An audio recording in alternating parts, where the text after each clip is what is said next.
असम के सोनितपुर जिले के अंतर्गत ढेकियाजुली थाना क्षेत्र की एक हिंदू किशोरी के अपहरण का आरोप एक मुस्लिम युवक पर लगाया गया है। इसी को लेकर आज रात लगभग 12:15 पर ढेकियाजुली थाने के सामने सदो असम बंगाली युवा छात्र फेडरेशन की सोनितपुर जिला समिति ने विरोध प्रदर्शन किया। जानकारी के अनुसार ढेकियाजुली थाना क्षेत्र के चिराजुली के निकट रहने वाली 16 वर्षीय हिंदू किशोरी का अपहरण एक मुस्लिम युवक ने किया था। हालांकि पुलिस की तत्परता से किशोरी को बरामद कर लिया गया और आरोपी युवक को भी गिरफ्तार करने में ढेकियाजुली पुलिस सफल रही। इस संबंध में सदो असम बंगाली युवा छात्र फेडरेशन के नेतृत्व में अपनी प्रतिक्रिया व्यक्त की है। प्रशांत वैश्य की रिपोर्ट। है आज अपनार चिराजुली मलानपुखुरी गाँवर एजनी आमार हिंदू छालीक हिंदू छाली अर्थात बुबा मुखेरे मातिब नाजाने बुबा छाली रातिपुवा 8:30 बजे स्कूल आइसे।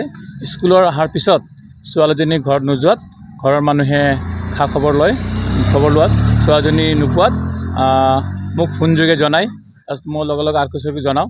আৰক্ষী চকীৰ ভাৰপ্ৰাপ্ত বিষয়া আমাৰ দাস ছাৰে তৎপৰতাত আজি ছোৱালীজনী আমি উদ্ধাৰ কৰি সক্ষম হৈছোঁ।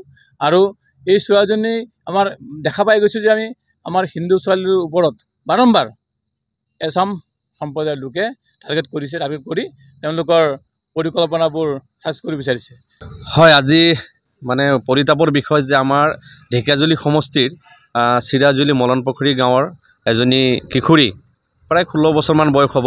এই ছোৱালীজনী ক্লাছ 10ত পঢ়ে। এই ছোৱালীজনীক কালপিত এটাই জাহিৰুল ইছলাম নামৰ যুৱক এজনে তেওঁক বহিৰাজ্যত অপহৰণ কৰি লৈ যায়। মানে বহিৰাজ্যত বিক্ৰী কৰাৰ পৰিচালনা মানে ইতিমধ্যে গম পোৱা গৈছে। কিন্তু মানে বহুত কষ্টৰে আমাৰ ঢেকিয়াজুলি থানাৰ ভাৰপ্ৰাপ্ত বিষয়া দীপক দাস ছাৰে তেওঁক কৰায়ত্ব কৰি আজি বৰ্তমান থানাত আনিছে আৰু আমি কঠোৰ শাস্তি বিচাৰিছোঁ। কাৰণ এই শহীদ নগৰী ঢেকিয়াজুলিত বাৰম্বাৰ দেখা গৈছে যে লভ জিহাদৰ ঘটনা। বাৰম্বাৰ সনাতনী হিন্দু ছোৱালী বোৱাৰীক তেওঁলোকে যি টাৰ্গেট কৰি লৈছে এক বিশেষ সম্প্ৰদায়ৰ এছাম লোকে, তেওঁলোকৰ যেন মানে নাকি লগাব প্ৰশাসনে পৰা নাই আৰু বাৰম্বাৰ এই ঘটনা ঘটাই আছে। আমি ইমান প্ৰতিবাদ ইমান আন্দোলন কৰি আছোঁ, কিন্তু তথাপি তেওঁলোকৰ যেন ভয় নাই। তেওঁলোকৰ যেন মানে ক'ত সাহস পাইছে। আমাৰ সন্দেহ জাগিছে যেন এওঁলোকৰ পিছত কোনো এটা ডাঙৰ চিণ্ডিকেট আছে, এওঁলোকে যেন কোনোবাই সাহস দিয়ে। গতিকে আমি সদৌ অসম বাঙালী যুৱ ছাত্ৰ ফেডাৰেশ্যন শোণিতপুৰ জিলাৰ তৰফৰ পৰা আমি ইয়াৰ উচিত শাস্তি বিচাৰিছোঁ আৰু আমাৰ বিশ্বাস আছে প্ৰশাসনৰ ওপৰত।